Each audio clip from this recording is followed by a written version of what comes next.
And Edem, good afternoon and welcome to the Pulse here on Joy News.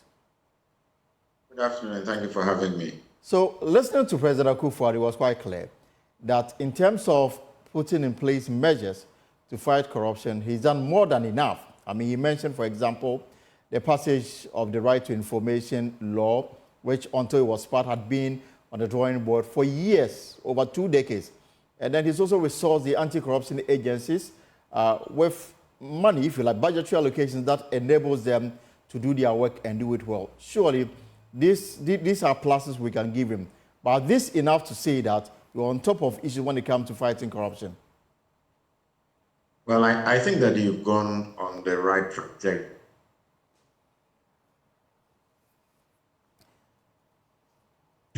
When President Akufo-Addo made sure that we passed the RTI. And I say that because civil society had been engaging them. And in those engagements, it took the president intervening to insist that the Attorney General should speed up the process so they would make more time to go through the document and pass it. So he definitely contributed to ensuring that RTI was passed. Yes, they have made additional efforts to resource anti-corruption agencies.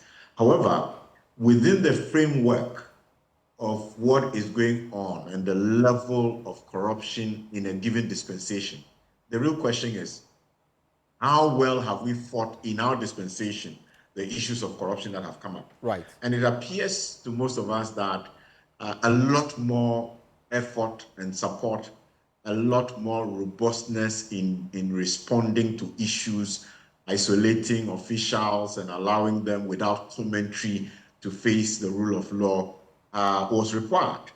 And I don't think that the president's own assessment is a true reflection of how we see it from the civil society and the anti-corruption space.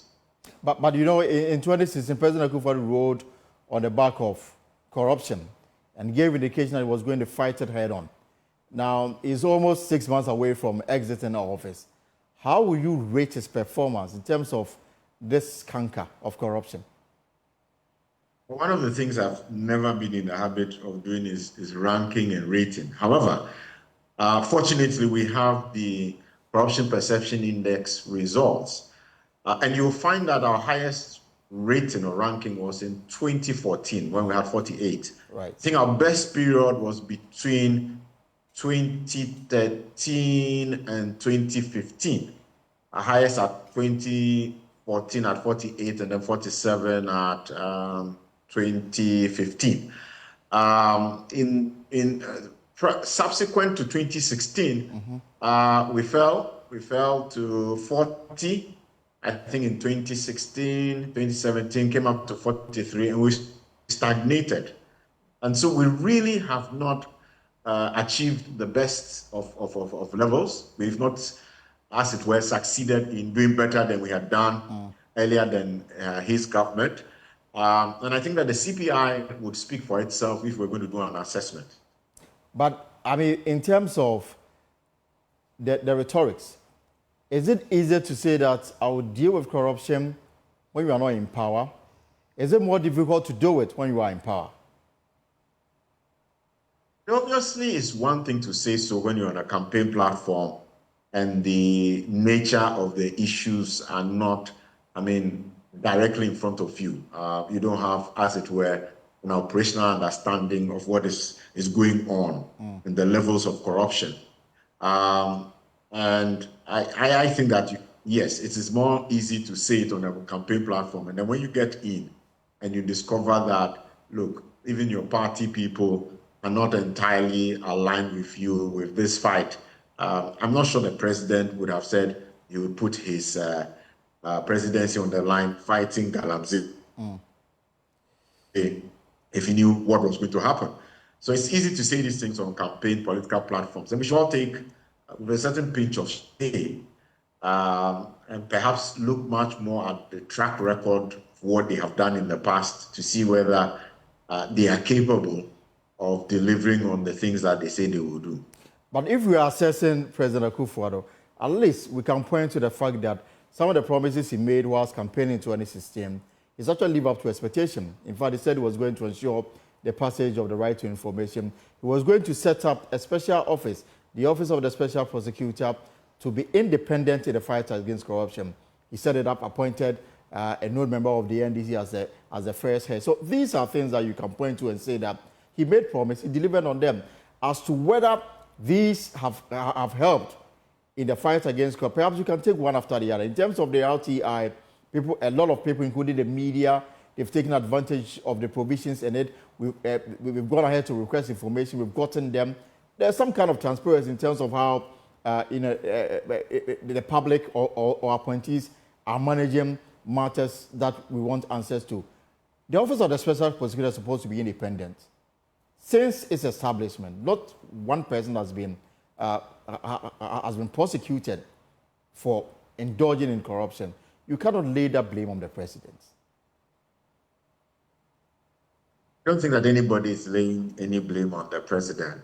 I think what we are saying, and people need to take note, is that fighting corruption requires a holistic effort. It's one thing trying to set up institutions, make sure that certain laws are passed, but that is just a part of what you need to do if you're going to fight corruption. When Obama was here, he talked about strong leadership, strong institutions. Right. So you need strong leadership, which is shown by, so you robustly deal with any members of your government who are found or suggested to be culpable. Isolate them, allow the rule of law to deal with them. Don't pass any comments that seem to suggest that you have already taken a position, you've drawn a conclusion, and to all extents and purposes, that might begin to signal the institutions who are supposed to do investigation that this is what the president's position is. Maybe you need to align with it if you don't want to lose your job, etc., etc.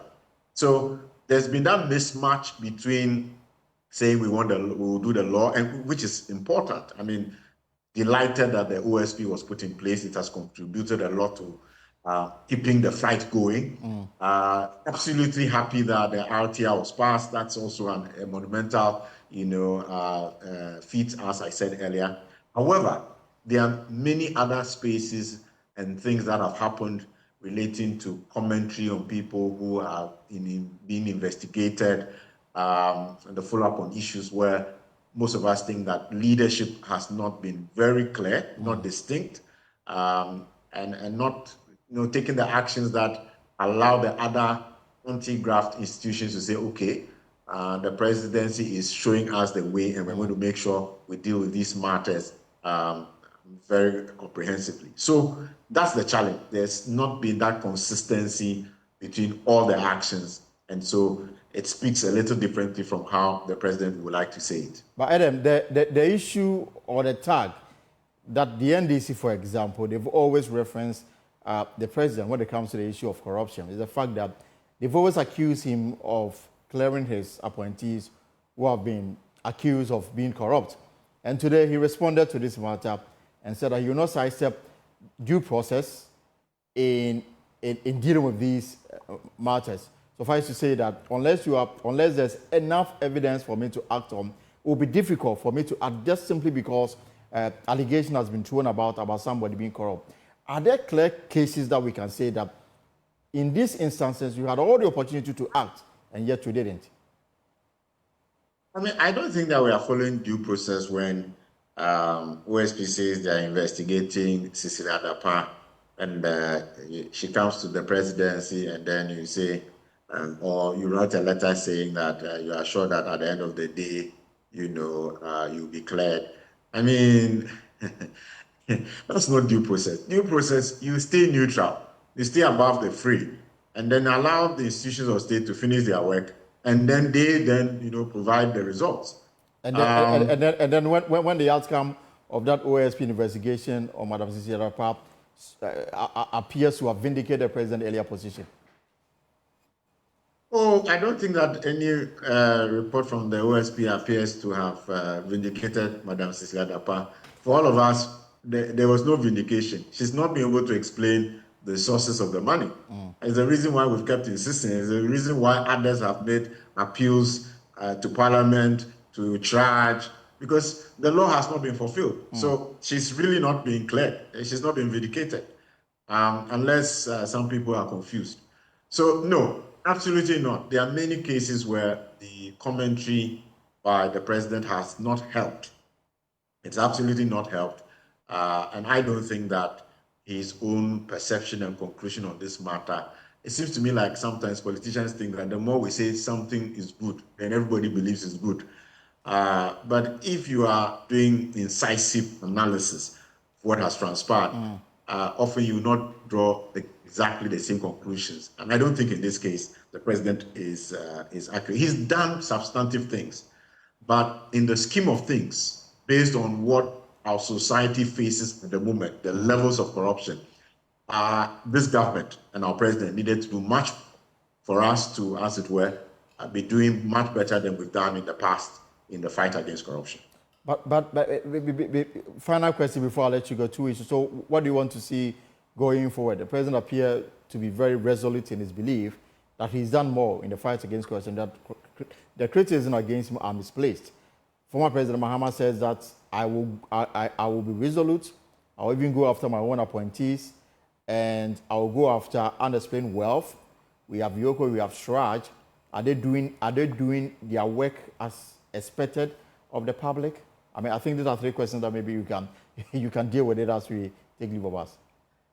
Well, the president is resolute in his position. I guess he's lying on the specific efforts that he's put in. I don't think we can take away from him RTI, OSP, right, give him more money. I don't think we can take it away. He's due that credit. But in the larger scheme of things, he should look at the CPI. The CPI is telling us that, look, we haven't done as well as we could have done. And I think that he needs to pay attention, his party needs to pay attention, because as they speak, the rest of us who are listening and doing the analysis are not aligned with that kind of position. Albeit we agree that there has been some achievements. With the former president, as we've all agreed, it's easy to talk on the political platform and say things, and say that, well, the NPP government, and I wish he would not put it that way, that I'm going to go after all the NPP officials. I mean, these are all Ghanaians, whether NDC or NPP. It tells you that we have a societal problem we need to deal with in a lot more strategic, thinking, not just it's party A that is more corrupt than party B. So I don't align when people begin to talk that way. We have a bigger problem. How are we dealing with it? What are the systems that are failing? And that's what I'd like to hear from the former president. What has failed us? What can we do better as Ghanaians? I think that would be very critical. And altogether, as we have said, look, instead of pointing at others, the fight begins with ourselves as individuals. If we will not be corrupt, trust me, we will not be corrupting other officials and persons. So Ghanaians need to take a deep reflection. What are we doing ourselves to contribute to ensuring that corruption is minimized in the country? Is the Ghanaian politician overprotective of their own? I ask this because this has been on my mind in the last few days. For example, the state is in court and prosecuting the minority leader in parliament, Dr. Casey Latofosen, for on allegation that he willfully caused financial loss to the state in the procurement of some ambulances. You will think the Attorney General is acting on behalf of the state, trying to put behind bars people whom he believes have caused the state some money. And yet you have the others on the other political divide saying that, no, you are not going the way about. Same people saying that when we come, we'll protect the public purse. If somebody has done wrong, and then the AG is fighting on behalf of the state.